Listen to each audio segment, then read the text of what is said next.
जय हिंद। नमस्कार साथियों, आप सभी लोगों का मोस्ट वेलकम है आज के इस नए क्लास में। साथियों, आज के इस क्लास में हम सभी लोग जो है पढ़ने वाले हैं एसएससी एमटीएस के एग्जाम के लिए मोस्ट इम्पॉर्टेंट प्रीवियस ईयर के क्वेश्चन को, जो कि साथियों आपके एसएससी एमटीएस के एग्जाम के लिए काफ़ी इंपॉर्टेंट है। तो आप सभी लोग जो इस क्लास को बिल्कुल अच्छी तरीके से लास्ट तक देखिएगा और इस क्लास में दिए जाने वाले सभी प्रश्नों को साथियों आप अच्छी तरीके से जरूर याद कर लीजिएगा, जिससे कि आप जो अपने एग्जाम में सभी क्वेश्चन को आसानी तरीके से बना पाएंगे। तो चलिए साथियों क्लास को स्टार्ट करते हैं। उनसे पहले यदि आप इस चैनल पे पहली बार जुड़े हैं तो साथियों आप जो इस चैनल को सब्सक्राइब कर लीजिए और सब्सक्राइब करके आप ऑल नोटिफिकेशन को साथियों ज़रूर ऑल पे दबा लीजिएगा, जिससे कि जब भी कोई नई क्लास हो सबसे पहले क्लास का नोटिफिकेशन आपके पास पहुंच सके। तो आप इस चैनल को साथियों सब्सक्राइब कर लीजिए, साथ ही साथ आप जो इस क्लास को भी लाइक जरूर कर लीजिएगा। तो चलिए साथियों क्लास को स्टार्ट करते हैं और देखिएगा क्वेश्चन क्या है। साथियों क्वेश्चन दिया गया कि कौन सी विश्व की सर्वाधिक गहरी झील है। साथियों ये सभी क्वेश्चन काफ़ी इंपॉर्टेंट और सेलेक्टेड क्वेश्चन लिए गए हैं और आपके पेपर में साथियों 100% ये यहाँ से क्वेश्चन आपको देखने को मिलेंगे। आप लोग अच्छे से इन प्रश्न को जरूर याद कीजिएगा और बताइए साथियों कि कौन सी विश्व की सर्वाधिक गहरी झील है। तो साथियों आप याद कर लीजिएगा, ये हो जाएंगे आपके यहाँ पे बैकाल झील। ऑप्शन आपका सही इस क्वेश्चन का सही जवाब है बैकाल होगा। अगला क्वेश्चन आता है आप लोग का कि टेलर घाटी जो है साथियों ये अवस्थित है। बताइए आप सभी लोग कि टेलर घाटी जो है ये अवस्थित कहाँ पर है। तो टेलर घाटी साथियों अवस्थित है ऑस्ट्रेलिया में। ऑप्शन ए यहाँ पे सही जवाब है, ऑस्ट्रेलिया में होगा। चलिए आगे देखेंगे साथियों। क्वेश्चन है दक्षिण एशिया का सबसे बड़ा मरुस्थल है। तो दक्षिण एशिया का सबसे बड़ा मरुस्थल कौन सा है। तो साथियों दक्षिण एशिया का सबसे बड़ा मरुस्थल हो जाएंगे आपके कौन, तो ये हो जाएंगे थार मरुस्थल। ऑप्शन डी यहाँ पे आपका सही जवाब है, थार मरुस्थल। चलिए अगला प्रश्न देखेंगे साथियों। क्वेश्चन है कि बृहद बेसिन जो है ना ये अवस्थित है। साथियों ये सभी क्वेश्चन काफ़ी इंपॉर्टेंट और वीवीआई सेलेक्टेड क्वेश्चन हैं। आप इसको अच्छी तरीके से जरूर याद कर लीजिए, क्योंकि साथियों आपके पेपर में हम बोल रहे हैं कि यहाँ से 100% क्वेश्चन आएंगे, ये आप लोगों से वादा है साथियों। और बताइए कि बृहद बेसिन जो है ना ये अवस्थित है, तो ये साथियों अवस्थित हो जाएंगे आपके ऑस्ट्रेलिया में। ठीक है, ऑप्शन आपका सही जवाब है, ऑस्ट्रेलिया में होगा। नेक्स्ट क्वेश्चन है आप लोग का कि ब्लैक फॉरेस्ट पर्वत स्थित है। बताइएगा कि ब्लैक फॉरेस्ट जो है ना ये साथियों स्थित है। तो ब्लैक फॉरेस्ट स्थित है कहाँ पर, जर्मनी में। ठीक है, ऑप्शन बी को यहाँ पर आप सही जवाब कीजिएगा, जर्मनी में स्थित है साथियों, याद रख लेंगे। अगला क्वेश्चन आपका आता है। क्वेश्चन है कि रजाओं की घाटी साथियों ये अवस्थित है। बताइए आप सभी लोग, रजाओं की घाटी साथियों ये अवस्थित है।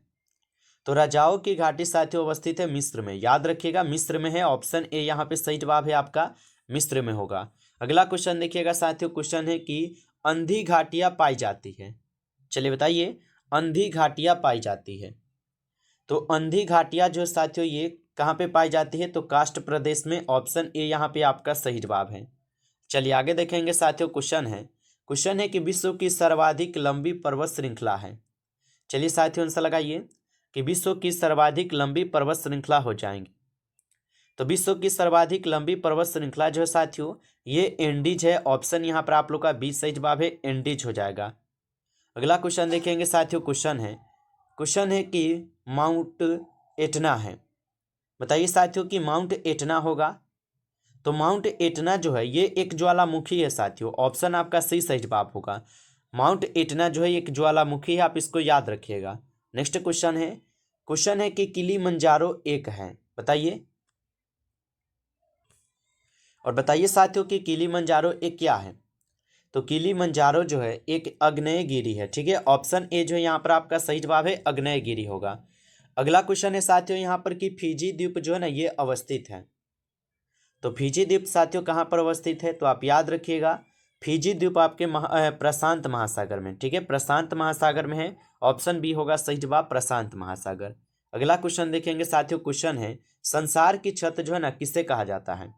साथियों थोड़ा गला में हमारे पता नहीं दिक्कत किस कारण हो रहा है, और गला में थोड़ा जो है ना दिक्कत है, जिसके कारण आपको आवाज़ भी लग रहा है जैसे कि भारी भारी है। हमें खुद लग रहा है भाई, क्योंकि फिर भी आप लोग को क्लास हम करा रहे हैं, तो क्योंकि क्लास नहीं रुकना चाहिए। ठीक है, कोई कारणवश अगर इमरजेंसी हो तब रुकना चाहिए, और वो छोटा मोटा बात के लिए अगर क्लास रुकेगा तो अच्छा नहीं है। इसलिए क्लास साथियों आप लोग को प्रॉपर हम देते हैं, ठीक है। बेशक हमको थोड़ा अगर दिक्कत भी होता है फिर भी हम देते हैं आपको। बताइए कि संसार की छत किसे कहा जाता है? तो संसार की छत साथियों हम लोग पामेर को कहते हैं। ऑप्शन सी आपका सही जवाब है, पामेर होगा। अगला क्वेश्चन है साथियों यहाँ पर कि सिस्मोग्राफ क्या रिकॉर्ड करता है? चलिए साथियों आंसर लगाइए। और साथियों यदि हमारा मेहनत अगर आप लोग को अगर पसंद आता है ना, तो साथियों आप लोग हमेशा इस क्लास को लाइक किया कीजिए। जो भी साथियों क्लास को अगर यहाँ से करते हो आप लोग से बस हम छोटा सा रिक्वेस्ट करेंगे कि आप क्लास को हमेशा लाइक कर दीजिएगा। और चैनल पे अगर आप पहली बार जुड़े होंगे तो आप चैनल को सब्सक्राइब करके आप ऑल नोटिफिकेशन को दबाकर जुड़ जाइएगा, क्योंकि साथियों इतना मेहनत सिर्फ आप सभी के लिए कर रहे हैं ताकि सिलेक्शन हो जाए आप सभी लोग का। क्योंकि साथियों रिजल्ट आप सभी लोग को इस बार लेना है, तो आप लोग जरूर अच्छे से क्लास करते रहिए। और क्वेश्चन है कि सिस्मोग्राफ क्या रिकॉर्ड करता है? तो सिस्मोग्राफ जो है ये भूकंप को रिकॉर्ड करते हैं। ऑप्शन सी सही जवाब है, भूकंप को रिकॉर्ड करते हैं। अगला क्वेश्चन है साथियों कि माउंट एवरेस्ट कहाँ है? चलिए बताइए कि माउंट एवरेस्ट जो है ना ये कहाँ पर है? तो माउंट एवरेस्ट जो है साथियों ये स्थित है कहाँ पर? तो आप याद रख लीजिएगा, नेपाल में है, ठीक है। ऑप्शन यहाँ पर आप सभी लोग का डी सही जवाब है, नेपाल में होगा, याद रखेंगे। चलिए आगे देखिएगा साथियों, क्वेश्चन है कि फ्रांस तथा स्पेन के बीच सीमा बनाने वाला पर्वत है। तो फ्रांस तथा स्पेन के बीच सीमा बनाने वाला पर्वत कौन सा हो जाएगा? तो साथियों ये हो जाएंगे पेरिनीज। ऑप्शन यहाँ पर आप लोग का जो है डी सही जवाब है, पेरिनीज हो जाएंगे, आप इसको याद रखेंगे। अगला क्वेश्चन है आपका, क्वेश्चन है साथियों कि निम्नलिखित में से किसे पर्वतों का सागर कहा जाता है? बताइए कि निम्नलिखित में से किसे पर्वतों का सागर कहा जाता है? तो ब्रिटिश कोलंबिया को साथियों जो है पर्वतों का सागर बोला जाता है। ऑप्शन बी सही जवाब है, ब्रिटिश कोलंबिया को। चलिए आगे देखेंगे साथियों, क्वेश्चन है आपका, क्वेश्चन है निम्नलिखित में से किसे एक हजारों झीलों का देश जो है ना कहा जाता है? तो निम्नलिखित में से किसे एक हजारों झीलों का देश कहते हैं? तो साथियों फिनलैंड को बोलते हैं। ऑप्शन ए सही जवाब है, फिनलैंड। आगे देखेंगे साथियों, क्वेश्चन है आपका, क्वेश्चन है कि तुईरियाल हाइड्रो पावर प्रोजेक्ट किस राज्य में स्थित है? चलिए साथियों बताइए कि तुईरियाल हाइड्रो पावर प्रोजेक्ट किस राज्य में स्थित है? तो साथियों याद रखिएगा ये मिजोरम में है। ऑप्शन यहाँ पर आप सभी लोग का बी सही जवाब है, मिजोरम में। अगला क्वेश्चन है आप सभी लोगों का कि पूर्णतया कार्बन बनाने वाला प्रथम भारतीय राज्य जो है ना कौन सा है?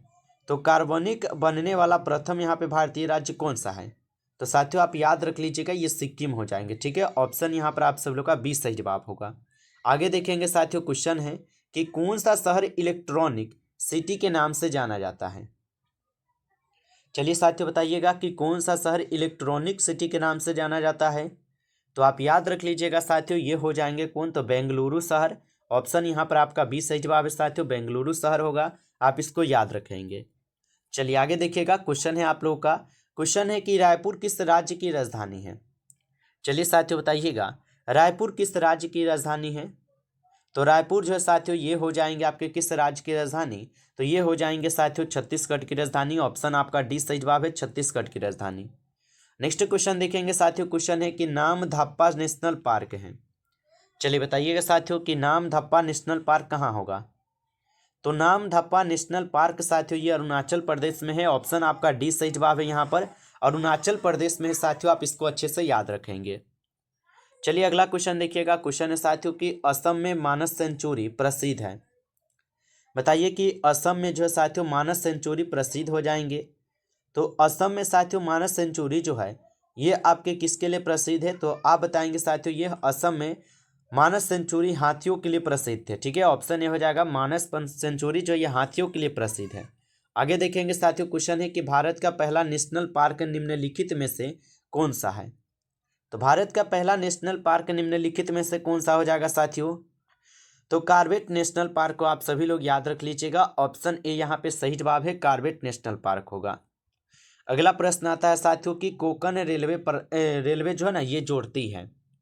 बताइए साथियों कि कोंकण रेलवे जोड़ती है।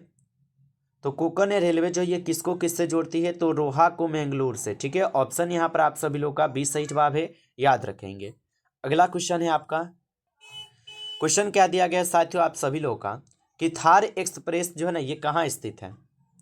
चलिए साथियों बताइएगा थार एक्सप्रेस कहाँ स्थित है? तो थार एक्सप्रेस याद रखिएगा साथियों ये स्थित है आपके पाकिस्तान में, ठीक है। ऑप्शन सी आपका सही जवाब है साथियों, पाकिस्तान में स्थित है, आप लोग याद रख लेंगे। अगला क्वेश्चन है आप लोग का कि बिहार का शोक जो है कौन सी नदी है। चलिए बताइए साथियों कि बिहार का शोक जो है कौन सी नदी है। तो बिहार का शोक कौन सी नदी है साथियों, तो आप याद रख लीजिएगा कोसी नदी जो है ये बिहार की शोक नदी है, याद रखेंगे। अगला क्वेश्चन आता है आपका कि भारत में सबसे बड़ी प्रायद्वीपीय नदी कौन सी है। बताइए साथियों कि भारत में सबसे बड़ी प्रायद्वीपीय नदी कौन सी है। तो भारत में सबसे बड़ी प्रायद्वीपीय नदी साथियों आपके हो जाएंगे गोदावरी नदी। ऑप्शन यहाँ पर आप सभी लोग का 20 सही जवाब है, गोदावरी नदी। अगला क्वेश्चन देखिएगा साथियों, क्वेश्चन है गोवा किस नदी पर अवस्थित है। चलिए बताइएगा साथियों गोवा जो ये किस नदी पर अवस्थित है। तो गोवा हो जाएंगे साथियों ये कहाँ पर, तो आप बताएंगे ये मांडवी नदी पर है। ठीक है, याद रखिएगा मांडवी नदी पर स्थित है गोवा, आपको अच्छे से याद रखना है। अगला क्वेश्चन है साथियों यहाँ पर कि इनमें कौन सी नदी कच्छ के रण में समाहित होती है। चलिए बताइए साथियों इनमें कौन सी नदी कच्छ के रण में समाहित होती है। तो याद रखिएगा साथियों लूनी नदी, जिसको लूना भी बोला जाता है। ऑप्शन यहाँ पर 20 सही जवाब होगा। अगला क्वेश्चन आता है साथियों नासिक किस नदी के किनारे स्थित है। चलिए आंसर लगाइए, नासिक किस नदी के किनारे स्थित है। तो याद रखिएगा साथियों नासिक जो है ये आपके गोदावरी नदी के किनारे स्थित है। ऑप्शन आपका डी सही जवाब है, गोदावरी नदी। चलिए आगे देखिएगा साथियों, क्वेश्चन है आपका कि हीराकुंड बांध किस नदी पर बनाया गया है। चलिए साथियों बताइए हीराकुंड बांध किस नदी पर बनाया गया है। तो हीराकुंड बांध जो है साथियों ये बनाए गए हैं आपके महानदी पर। ऑप्शन ए सही जवाब है साथियों, महानदी पर बनाई गई है। अगला क्वेश्चन देखिएगा साथियों, क्वेश्चन है भारतीय मरुस्थल को क्या कहते हैं। बताइए कि भारतीय मरुस्थल को क्या कहते हैं। तो याद रखिएगा साथियों भारतीय मरुस्थल को बोला जाता है थार मरुस्थल। ठीक है, ऑप्शन आपका सही जवाब है, थार मरुस्थल बोला जाता है। नमस्कार साथियों, इस क्लास में टॉप आपके 35 क्वेश्चन थे जो कि जीके और जीएस के काफ़ी इंपॉर्टेंट क्वेश्चन थे। साथियों यदि आपको ये क्लास अच्छा लगा हो तो आप इस क्लास को ज़्यादा से ज़्यादा लाइक कर लीजिएगा। चैनल पे पहली बार जुड़े हैं तो आप इस चैनल को भी सब्सक्राइब करके आप ऑल नोटिफिकेशन को जरूर ऑल पे दबा लीजिए साथियों, ताकि जब भी कोई नई क्लास हो सबसे पहले क्लास का नोटिफिकेशन आपके पास पहुंच सके। तो आप इस चैनल को सब्सक्राइब कर लीजिए। चलिए फिर साथियों मिलते हैं एक नई टॉपिक के साथ नेक्स्ट क्लास में। तब तक के लिए जय हिंद, जय भारत।